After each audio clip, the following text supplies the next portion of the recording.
Hello, dear ones. Good afternoon. Good afternoon. Good afternoon. Sunday po ngayon. Dito hapon na, mga 2:50 something ng hapon. So, habang naglalaba po tayo, ay hindi pala ako naglalaba. Yung anak ko naglalaba. Pero sinali niya yung mga damit ko. Pag-uusapan po natin ngayon ang word na contentment. At saka ano ba yun? Paano ba tayo magkakaroon ng contentment? Samahan niyo po ako, mga dear ones. Um, Kasi ang word po na ito ay parang madaling sabihin para sa iba. Kahit na ako, madaling sabihin. Pero sa katotohanan, madali ba siyang ma-achieve? Can we just get contentment whenever we say, always be content with what we have? Kasi parang hindi madali. Kahit na mayaman tayo or mahirap tayo, it takes like a lot of courage, and reflection to be able to see what it means and take it upon ourselves to know and feel na meron ba tayo talagang contentment? Bakit kailangan natin ng contentment? Ano ba ito? Alright? So, babasahin ko ngayon yung sinasabi ng Google regarding contentment. It says, it's a feeling of quiet happiness and satisfaction. Pero ang sabi po sa Biblia, contentment is trusting God, whatever situation we are in. And this is what Paul meant in Philippians chapter 4, verses 11 to 12, when he said, I have learned to be content, whatever the circumstances. I know what it is to be in need, and I know what it is to have plenty. I have learned the secret of being content in any and every situation. Yun po ang sabi niya. So, sabi po niya, I know what it is to be in need, and I know what it is to have plenty. So, kailangan ba talagang maranasan natin yon? Yung pagiging in need. Ibig po sabihin ng in need is wala, pagiging mahirap at saka pagiging mayaman para natin ma-recognize ang importance ng contentment. Okay? So, ano po sa isip niyo? Kailangan ba natin yon? Sa wari ko naman po, dun sa sinasabing kailangan naranasan kong maging mahirap. And then naranasan kong maging maluwag sa buhay. Para makita yung value ng contentment at saka kahulugan nito. At saka kung paano ito ipakita sa ating buhay. At saka kung paano ito i-embrace sa ating way of life. Alright? Kasi pag wala tayong contentment, guys, para bang humahabol tayo palagi sa panahon. And not just that. Instead of moving forward with our life, we look on the sides and we look at what others are doing, how others are achieving. Hindi po dapat ganoon kasi hindi po tayo magiging masaya. Focus lang po tayo kung anong gusto natin sa ating buhay at saka kung paano natin maa-attain yung mga gusto natin at saka mga kailangan natin. Of course, within the precepts of obedience to God. Kasi yun po ang makakapagturo sa atin kung ano ang tama. Habang tayo po ay naglalakbay patungo sa pag-achieve ng ating mga pangarap sa buhay. Noon po na nag-aaral ako, doon ko po nakita ang kahirapan. College na ako noon. Kasi nung maliit pa ako, hindi ko talaga naramdaman na mahirap pala kami. My parents, especially my dad, made a way not to make us feel poor. Hindi niya naman siguro talaga ginagawang goal yon every day. Pero ako, nung nagbalik tanaw po ako, na isip ko at saka napagtanto ko na ganun pala. Nakadepende pala yun kung paano i-plastada or i-plaster or i-put in place ng parents nyo yung inyong living environment, living situation, at saka yung inyong emotional situation. Hindi ko po na ramdaman yon. Pero noong nag-college na po ako, kasi nag-aral ako sa Notre Dame of Marbel. Okay? So, every month po nagbabayad ng bahay at saka ng um, para sa pagkain, room and board, baga. So, nababayaran yun ng papa ko dahil nagsusweldo naman siya. Pero, kasi, what I remembered is, noon, kapag ka nagsweldo, magbabayad tayo sa tindahan, kasi nagbabali lang tayo ng mga kailangan natin every day. So, yun ang naalala ko.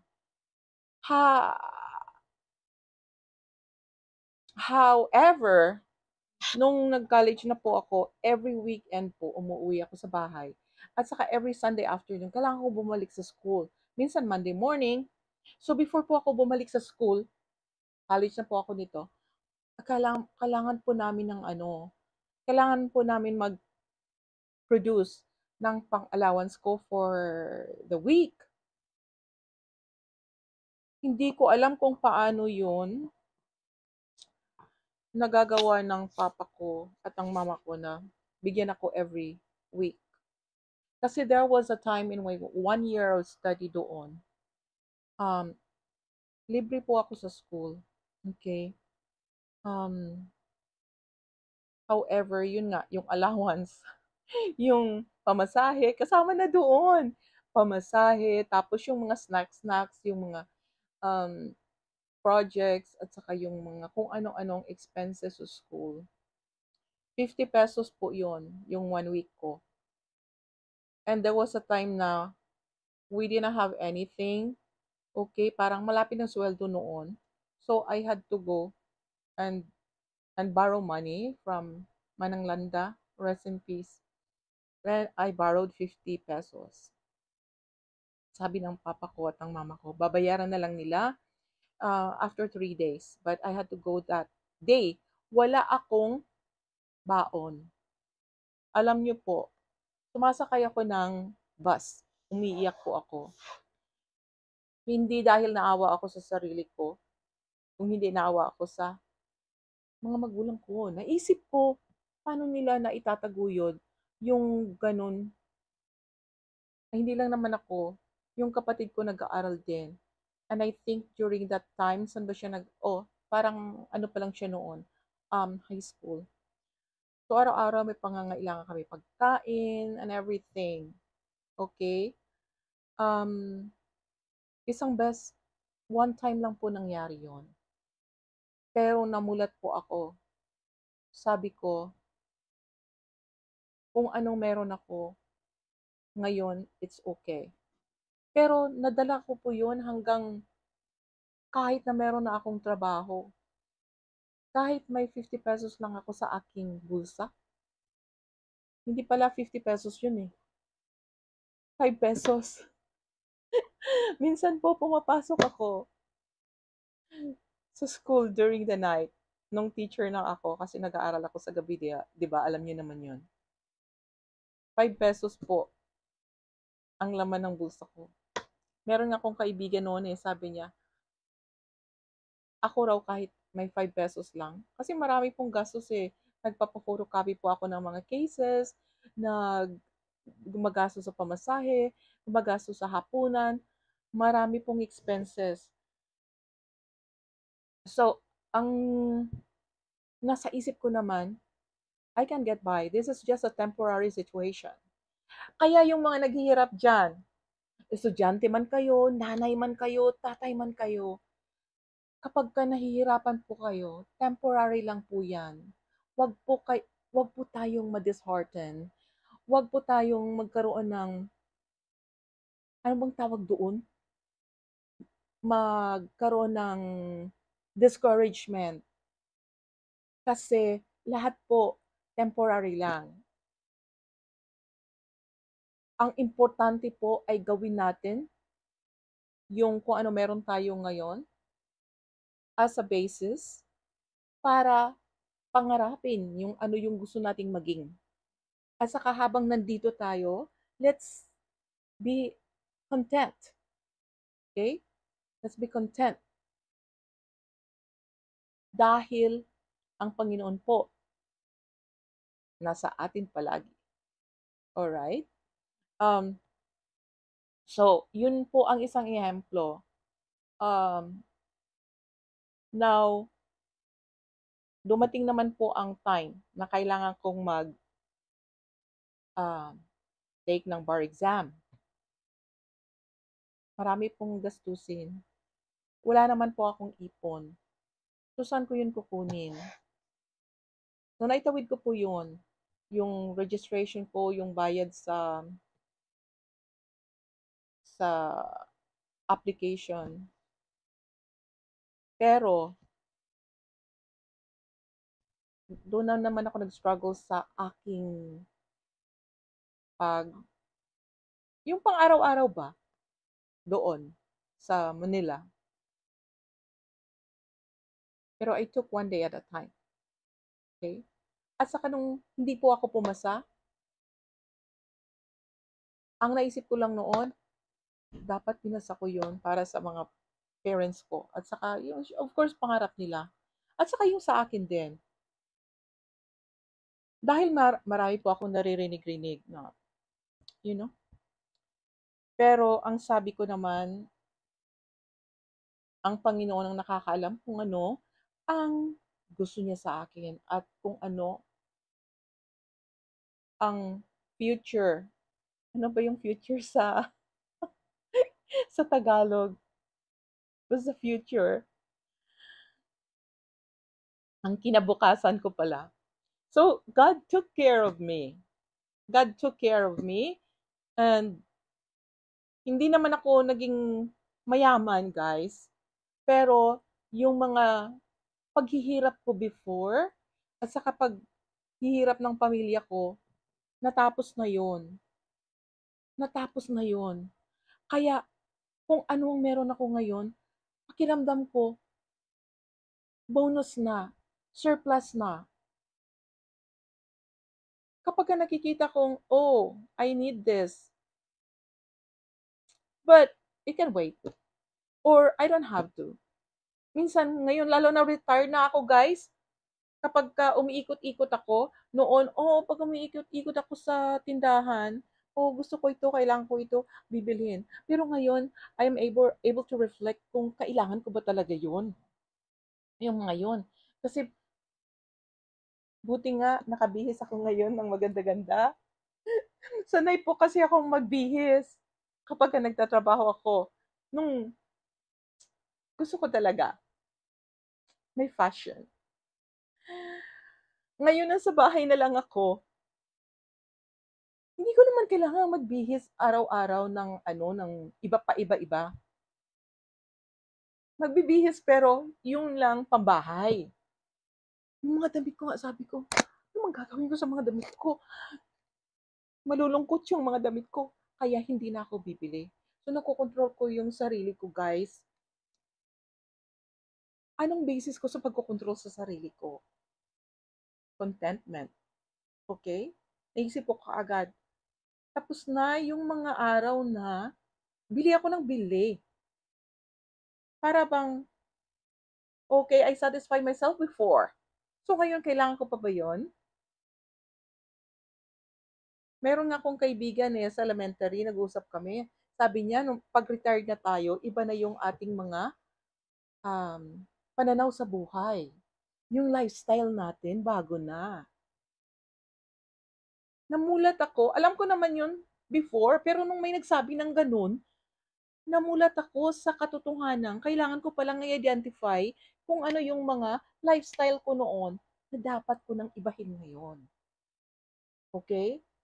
So, kung wala akong contentment, guys, mahihirapan ako na yakapin yung mga pagbabago.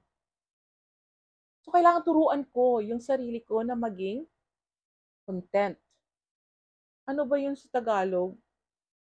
Content. Kontento. Kontento. Kung ano meron tayo. Buti na lang, madali lang.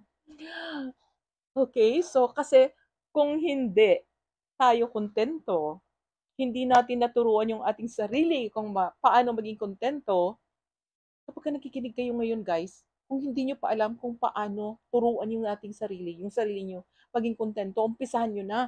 Kasi mahirap guys, kung hindi nyo natutunan yun, at saka mabibigla kayo na, uy, ang sweldo ko pala noon, o ngayon, kalahati na lang ng income ko noon. So, paano to? Mahirap guys. Kaya, yung pagiging kontento, kailangan nating matutunan para yung transition sa ating mga newly acquired lifestyle at saka buhay-buhay, condition sa ating mga buhay-buhay ay magiging smooth lang po ang flow. Hindi tayo magkakaroon ng struggle. Okay? Ngayon, i-relate naman natin ngayon itong contentment sa nangyayari dyan sa Pilipinas. Ako guys, hindi ako nag-comment ng mga something politically um, connected. Pero, nung maisip ko yung contentment, naisip ko guys, yung mga contractor, hindi ko napapangalanan, na ang dami-daming mga sasakyan. Biruin mo, hindi lang 3, hindi lang 5, hindi lang 10, hindi lang 20. Sobra pa dyan yung mga sasakyan nila guys. At saka milyon-milyon ang halaga. Ano kaya ang nag-motivate sa kanila na bumili at saka mag-acquire ng mga ganun? Kailangan ba nila yun? Naisip ko nga sa sarili ko, ako isa lang, masaya na ako. Hindi ko naisip, siguro kung hindi ko naturuan konti, konti pa lang guys kasi hindi naman ako master ng contentment. I just want to point that out. Um, Siguro sasabihin ko, oh, ang ganda ng kanyang Subaru, bagong ano yan, 2026. Gusto ko rin yan. Pero hindi guys, hindi. Kapag naisip ko, oh, bakit ko pa papangarapin yung mga yon? Hindi naman ako nahihirapan sa buhay ko ngayon. So, ganun. Kasi ang kawalan ng pagkakontento sa buhay, yun ang mag-push sa atin para mag-acquire ng kung mga ano-ano. At saka yung buhay natin, at saka yung panahon natin, doon lang iikot ng iikot sa mga ganong klase ng pag-iisip na, oh, bibilhin ko yan, kailangan meron akong ganito, kailangan meron akong ganyan, kailangan meron akong ganyan. Sa ngayon guys, yung akin na lang mga pagsisikap at saka mga pangarap ay nagre-revolve na lang sa aking mga anak at sa aking pamilya. Kung paano ko sila matutulungan, kung yung mga anak ko paano ko maihanda yung kanilang buhay.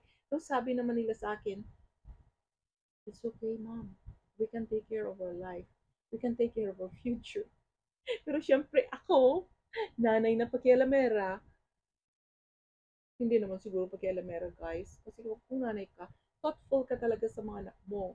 Iniisip mo kung paano sila, kung kumakain ka, iniisip mo anong kinakain nila.